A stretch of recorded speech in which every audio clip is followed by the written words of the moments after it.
আসসালামু আলাইকুম প্রিয় দর্শক, সবাই কেমন আছেন? প্রতিদিনের মতো চলে আসলাম এই মুহূর্তের আজকের 4 এপ্রিল 2026 রোজ শনিবারের খুবই গুরুত্বপূর্ণ মেঘবৃষ্টি, নিম্নচাপ এবং আবহাওয়ার সংবাদ নিয়ে। ইতিমধ্যেই সারা দেশে শুরু হয়েছে চৈত্রের তীব্র তাপপ্রবাহের দাপট। কোথাও কোথাও তাপমাত্রা পরিস্থিতি উঠে গিয়েছে 42 ডিগ্রি সেলসিয়াসের ওপরে।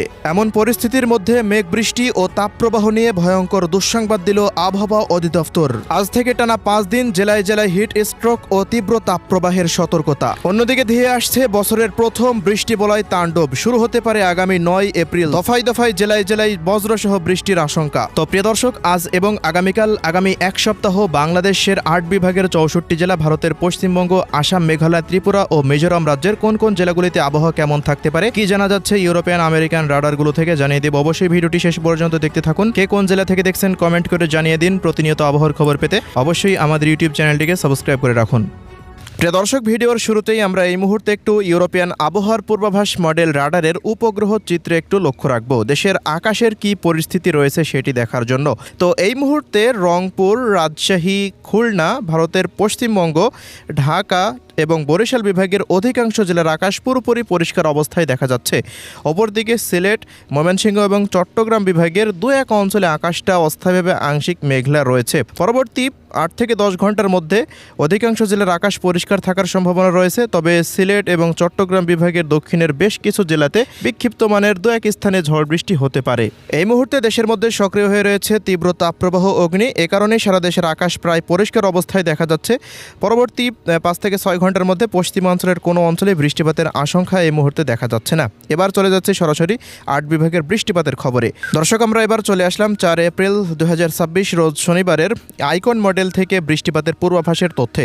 তো আমরা এই মুহূর্তে দেখতে পাচ্ছি সকাল থেকে দুপুর পর্যন্ত ঢাকা, খুলনা, বরিশাল, চট্টগ্রাম, রাজশাহী, রংপুর, ভারতের পশ্চিমবঙ্গ ও ময়মনসিংহ বিভাগের আকাশটা প্রায় পরিষ্কার অবস্থায় থাকতে পারে। কোথাও তেমন বৃষ্টিপাতের আভাস উঠে আসছে না। তবে এদিকে সিলেট বিভাগের বেশ কিছু অঞ্চলে শনিবারের দিন বৃষ্টিপাত হতে পারে। বিশ্বম্ভরপুর, চতকবাজার, জয়ন্তপুর, জাকিগঞ্জ, চরখাই, সিলেট, মৌলভীবাজার, বালাগঞ্জ, কোলাউড়া, কামালগঞ্জ, এই সমস্ত অঞ্চলগুলো এবং ভারতের শিলচর এবং কালিসাবের এদিকে এবং আম্বাসা, আগারতলার বেশ কিছু অঞ্চলের ওপরে বৃষ্টি বা বজ্রসহ বৃষ্টিপাতের আশঙ্কা দেখা যাচ্ছে। এছাড়াও তীব্র তাপপ্রবাহের শেষে বিকেল নাগাদ দেখা যাচ্ছে বরিশাল বিভাগেরও গৌর নদীর আশেপাশ দিয়ে বরিশাল, ভোলা, বুরহানুদ্দিন, লালমোহন, মির্জাগঞ্জ, মঠবাড়িয়া, জিয়ানগর, কাউখালী, এদিকে মতিরহাট থেকে শুরু করে ফরিদগঞ্জ, সেনবাগ, ঢাকা বিভাগের শিবচর, মাদারীপুর, মকসেদপুর, এই সমস্ত অঞ্চলগুলোতে বৃষ্টিবাহী মেঘমালা তৈরি হওয়ার সম্ভাবনা রয়েছে। আবহাওয়ার পূর্বাভাস মডেলের তথ্য অনুযায়ী যদি এই সমস্ত অঞ্চলগুলোতে মেঘমালা তৈরি হয়, তবে বেশ কিছু অঞ্চলে তীব্র ঝড় বৃষ্টির সম্ভাবনা রয়েছে। এছাড়া দেশের অন্যান্য অঞ্চলগুলোতে তেমন কোনো বৃষ্টিপাতের আভাস পাওয়া যাচ্ছে না রাডার থেকে। দর্শক, আগামী 5 তারিখেও সিলেট বিভাগের ওপরে বৃষ্টিপাতের সম্ভাবনা রয়েছে এবং খুলনা বিভাগের 2-1 অঞ্চল, ভারতের পশ্চিমবঙ্গের বিভিন্ন জায়গার উপর দিয়ে হালকা মানের বৃষ্টিপাতের আশঙ্কা দেখা যাচ্ছে। এছাড়াও চট্টগ্রাম এবং ভারতের ত্রিপুরা রাজ্যেরও বেশ কিছু অঞ্চলে বিক্ষিপ্ত ঝড় বৃষ্টির সম্ভাবনা দেখা দিতে পারে আগামী 5 তারিখে। তবে তা খুবই সামান্য পরিমাণে বৃষ্টি হতে পারে এই সমস্ত অঞ্চলগুলোতে। এছাড়া সারাদিনে আকাশটা পরিষ্কার থাকতে পারে। বিকেল বা সন্ধ্যা নাগাদ পশ্চিম অঞ্চলের দিকে কিছুটা বজ্রবাহী মেঘমালা তৈরি হয়ে এই বৃষ্টিপাত হওয়ার সম্ভাবনা। 7 তারিখের পরও দেখতে পাচ্ছি যে ঢাকা, খুলনা, বরিশাল, ভারতের পশ্চিমবঙ্গের বিভিন্ন অঞ্চলের উপর দিয়ে একটি মেঘখণ্ড তৈরি হতে পারে এবং এই সমস্ত অঞ্চলগুলোতে বৃষ্টির আশঙ্কা দেখা যাচ্ছে। 7, 8, 9 তারিখের পর একটি নতুন বৃষ্টিবলয়ের সম্ভাবনা রয়েছে। যদি বৃষ্টিবলয় দেশে প্রবেশ করে, তবে আবারও তীব্র ঝড় বৃষ্টি দেশের 8টি বিভাগের বিভিন্ন স্থানের ওপর দিয়ে হওয়ার আশঙ্কা থেকেই যাচ্ছে।